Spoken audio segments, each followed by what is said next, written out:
Questions भी करने समझ में आ जाए।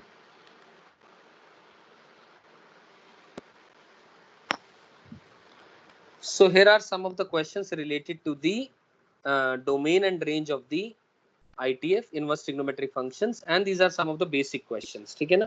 So let's start with the question number 1. Domain and range of cos inverse of greatest integer x. तो ध्यान से देखें दोस्तों, cos inverse of greatest integer x, ये सिंबल है, ये मेंशन नहीं है पर मैं आपको कह दे रहा हूँ कि this here represents GIF in these questions and this symbol represents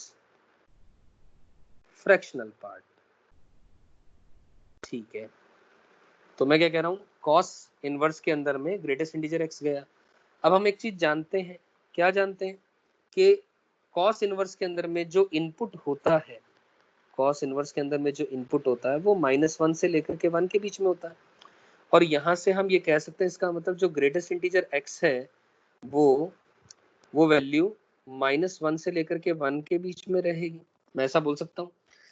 अब ध्यान से देखें दोस्तों, जो ग्रेटेस्ट इंटीजर x है वो greater than equal to -1 but less than और इक्वल टू 1 आया, मैंने ऐसा बोल दिया। तो इसका क्या मतलब हुआ, इसका मतलब and but we are interested in x की वैल्यू कहां से कहां तक आएगी। तो इससे क्या पता चल रहा है कि इससे ये पता चल रहा है जो x की वैल्यू है कम से कम -1 होएगी और ज्यादा से ज्यादा 2 होएगी। ऐसा क्यों कह सकते हैं, ऐसा इसलिए क्योंकि -1 से कोई भी छोटा नंबर होगा, अगर -1.1 होगा उसका ग्रेटेस्ट इंटीजर तो -2 हो जाएगा, बट हमारे पास तो -1 ही आ रही है मैक्सिमम मिनिमम वैल्यू, और 1.9 भी रहेगा तब भी उसका ग्रेटेस्ट इंटीजर 1 ही रहेगा। तो इसलिए 2 पर ओपन इंटरवल लगा दिया, क्योंकि 2 पर क्लोज लगाने से ग्रेटेस्ट इंटीजर की वैल्यू 2 आ जाएगी। अब एक और बात, अब यहां से हमें पता चल रहा है कि जो ग्रेटेस्ट इंटीजर का के अंदर में जो वैल्यू आएगी, यानी कॉस इनवर्स के अंदर में तो ग्रेटेस्ट इंटीजर है यानी इंटीजर ही आएगा। अब इंटीजर कौन कौन सी वैल्यूज आ सकती हैं, अगर x यहां से यहां तक है तो इंटीग्रल कौन सी वैल्यूज आएंगी, एक -1 आएगी, एक 0 आएगी और एक 1 आएगी। केवल 3 बातें संभव है, -1, 0 एंड 1 ही बात संभव है, तीनों। अब आप ये सोच करके खुद से एनालिसिस करके देखें, खुद से दिमाग लगाएं, ग्राफ आपके दिमाग में बैठा होना चाहिए।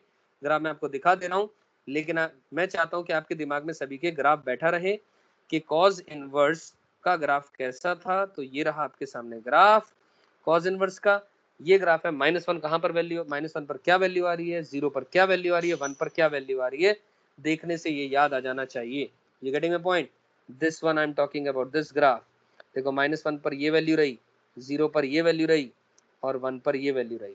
तो बस हमारे सामने ये रहा ग्राफ और हम इसको लिख सकते हैं सारी चीजें। ध्यान से देखें दोस्तों, क्या मैं ग्राफ फिर भी बना दे रहा हूँ आपके लिए दोबारा। हमें पता है ये ग्राफ ऐसा कुछ बनेगा, क्लियर है। So this point is going to be -1, this point is going to be 0, this point is going to be 1। तो कॉस इनवर्स के अंदर में -1 गया तो वैल्यू क्या आएगी, पाई, 0 गया तो वैल्यू आएगी पाई/2, 1 गया तो वैल्यू आएगी 0। तो ध्यान से मैंने क्या कहा था, कॉस इनवर्स का जो ग्राफ है वो एक डिक्रीजिंग फंक्शन है और ये डिक्रीजिंग है भी, और आपके सामने ये रहे इसके आंसर्स। क्लियर है सभी को बात ये, ठीक है ना। तो 0, पाई/2 और पाई ये है, इसे स्टैंडर्ड भाषा में लिख दो आप चाहे, क्योंकि पहले छोटा लिखेंगे फिर बड़ा और फिर सबसे बड़ा। क्लियर, केवल 3 एंट्रीज इसकी रेंज में आएंगी। यहां तक समझ में आती है बात, क्लियर है। तो हमने इसकी डोमेन निकाल ली और इसकी रेंज निकाल ली। इसी तरीके से हम, अगर मैं आपसे साइन इनवर्स का भी पूछूं तब भी आप निकाल सकते हैं दोस्तों, कि अगर मैं आपसे सवाल पूछता हूं कि साइन इनवर्स के अंदर में ग्रेटेस्ट इंटीजर x दिया हुआ है तो इसकी डोमेन और रेंज निकालनी है मुझे, तो डोमेन तो मैं वही कहूंगा ग्रेटेस्ट इंटीजर x, जो इनपुट है इसका -1 से बड़ा, लेस देन और इक्वल टू 1, यानी और x की जो वैल्यू आ रही है -1 से लेकर के 2 ओपन के, क्लोज -1 से ओपन 2 के बीच में रहेगी। यहां तक बात क्लियर हो जाती है, ठीक है। आगे बात क्या करी जाए, तो रेंज के अंदर में फिर दोबारा साइन इनवर्स के अंदर में जो इनपुट होगा -1, 0 और 1 ही रहेगा। अब यहाँ पर ही आपको तब अच्छे से चीजें आएंगी, साथ के साथ ही आपको ग्राफ इसका याद आ जाना चाहिए, ग्राफ बना लेना चाहिए आपको। तो साइन इनवर्स -1 यानी -पाई/2, साइन इनवर्स 0 यानी 0, साइन इनवर्स यानी पाई/2। तो ये इसकी रेंज के अंदर में 3 एलिमेंट्स आ गए sine inverse of greatest integer X के। समझ में आती है बात ये? तो graph must be memorize, graph याद होना चाहिए। क्लियर है बात? चलिए बहुत बढ़िया, इंक्रीजिंग फंक्शन है ये तो हमें याद है। अगले क्वेश्चन पे आते हैं। अगला क्वेश्चन लिखा है डोमेन और रेंज निकालना है किसका? Sign inverse of E power x, sign inverse of E power x. तो ध्यान से देखें दोस्तों, साइन इनवर्स के अंदर में ई पावर एक्स गया। अब ये एक तरीके से कॉम्पोजिट फंक्शन हो गया, फंक्शन के अंदर में फंक्शन है ई पावर एक्स, ठीक है। अब हमें पता है, फिर दोबारा मैं वही बात कहूंगा, ई पावर एक्स की जो वैल्यू है वो -1 से 1 के बीच में ही अलाउड है, उसके लिए क्या एक्स हमें देखना है। लेकिन ई पावर एक्स का ग्राफ अपने को आता है, ई पावर एक्स का ग्राफ आता है कि नहीं आता है? ई पावर एक्स का ग्राफ देखिए मैं बना देता हूँ आप सबके लिए। एक्सपोनेंशियल फंक्शन ये ग्राफ होता है और ई पावर एक्स के ग्राफ के अंदर में ये वैल्यू 0,1 होती है। यानी ई पावर एक्स की जो वैल्यू होती है वो ओपन 0 से इन्फिनिटी होती है, ओपन 0 से इन्फिनिटी। तो इसका मतलब हमें तो ई पावर एक्स की ज्यादा से ज्यादा वैल्यू मैक्सिमम 1 चाहिए, मतलब यहाँ तक आएंगे हम लोग, मतलब केवल और केवल पीछे से लेकर के यहाँ तक की सारी वैल्यू एक्स की इनपुट हो जाएंगी। यानी इन अनदर वर्ड्स मैं ऐसा बोलूं, और x बिलोंग्स टू -इन्फिनिटी से लेकर के 0 क्लोज्ड। ये इसकी क्या आ गई फंक्शन की? इस फंक्शन की ये आ गई डोमेन। कैसे डोमेन आ गई?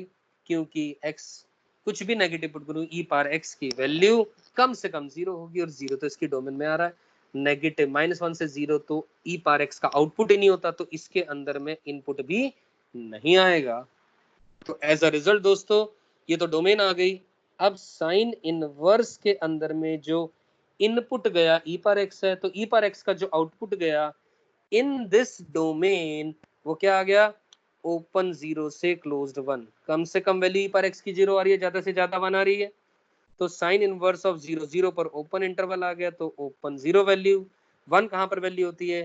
π/2 पर, तो π/2 पर क्लोज। सो ये आपका आंसर आ गया, रेंज ऑफ दिस फंक्शन। समझ आ गई मेरी बात? ये क्लियर है? चलिए आगे चलते हैं। अगला सवाल, अब cos inverse of fractional part x या sine inverse of fractional part x दिया हुआ है। अब ध्यान से देखें दोस्तों, अगर हम लिख रहे हैं कॉस इनवर्स के अंदर में फ्रैक्शनल पार्ट लिख रहे हैं, तो फिर से वही बात, फ्रैक्शनल पार्ट एक्स की जो वैल्यू है -1 से 1 के बीच में आनी चाहिए डोमेन निकालने के लिए। लेकिन हम जानते हैं जो फ्रैक्शनल पार्ट होता है उसकी वैल्यू क्लोज्ड 0 से लेकर के ओपन 1 ही होती है, जो कि इसका सब इंटरवल हो जाएगी। तो इसका मतलब ये वैल्यू तो हमेशा ही आ जाएगी किसी भी x की वैल्यू के लिए। तो देयरफॉर जो x है वो बिलोंग्स टू रियल नंबर आ गया, यानी जो फंक्शन की डोमेन आ गई वो x belongs to real number आ गई। यहाँ तक बातें समझ में आती है? इसमें कोई भी कंफ्यूजन नहीं है। देखिए x belong to real number आ गया। अब हमने बात करनी है इसकी रेंज की। अब मैंने जैसा कहा, जो फ्रैक्शनल पार्ट x का आउटपुट, ये आउटपुट है क्लोज्ड 0 से ओपन 1 किसी भी x के इनपुट के लिए। तो कॉस इनवर्स के अंदर में इनपुट क्लोज्ड 0 से ओपन 1 जा रहा है, तो एज अ रिजल्ट इसकी रेंज, अब कॉस इनवर्स के अंदर में 0 गया तो आउटपुट आएगा π/2। कॉस इनवर्स में आपने आप सोच करके देखें, कॉस इनवर्स का ग्राफ 0 गया तो आउटपुट आएगा π/2, ये रहा कॉस इनवर्स का ग्राफ, और 1 गया तो आउटपुट आएगा 0। तो 1 पर आउटपुट 0। कॉस इनवर्स का फंक्शन एक डिक्रीजिंग फंक्शन होता है, यहाँ पर ये वैल्यू आएगी और यहाँ पर ये वैल्यू। तो 0 पर क्लोज था तो π/2 पर क्लोज, 1 पर ओपन था तो 0 पर वैल्यू ओपन आ जाएगी, ओपन इंटरवल। यानी ये आपका इसका रेंज हो गई फंक्शन की cos inverse of fractional part x की, राइट। और ठीक इसी प्रकार से हमने किसके बारे में बात करनी है? साइन इनवर्स के अंदर में अगर फ्रैक्शनल पार्ट x जा रहा है, तो अगर मैं इसकी डोमेन बात करूं via the same logic, x belong to real number आ गया। और साइन इनवर्स के अंदर में रेंज के लिए मैं बात करूं क्लोज 0 से लेकर के अगर ओपन 1 जा रही हैं चीजें, तो आंसर क्या आएगा? Sine inverse 0। ये तो एक इंक्रीजिंग फंक्शन होता है, तो 0 पर वैल्यू 0 और 1 पर वैल्यू π/2 और π/2 पर ओपन, तो ये आंसर आ जाएगा इसकी रेंज का। आई एम श्योर ये बात क्लियर है। और फिर आखिरी बात, आखिरी एक और क्वेश्चन छोटा सा लिखा गया है यहाँ पर, ध्यान से देखें दोस्तों। Cot inverse of signum X, cot inverse of signum X. आइए दोस्तों इसके बारे में भी बात कर लेते हैं। Cot inverse of signum X. Signum X I am sure आप सब लोग जानते हैं, क्लियर। तो कॉट इनवर्स के अंदर में सिग्नम एक्स गया। अब हम जानते हैं सिग्नम एक्स का जो आउटपुट होता है वो होता है 1 अगर एक्स पॉजिटिव होता है, 0 अगर इनपुट 0 होता है, -1 अगर इनपुट नेगेटिव होता है। यानी इसका जो आउटपुट हो रहा है उसमें तीन ही वैल्यू आ रही है, -1, 0 और 1। सही। तो और कॉट इनवर्स का एक्स अगर आप सभी को ग्राफ याद है तो कॉट इनवर्स एक्स, आइए चलते हैं कॉट इनवर्स एक्स के ग्राफ में X belongs to real number होता है। अब कॉट इनवर्स एक्स का ग्राफ आप सबको याद होना चाहिए, ग्राफ आपने बनाना चाहिए। ये रहा आपके सामने graph, this one is the graph of the cot inverse x. तो x belongs to real number आ रहा है, ठीक है।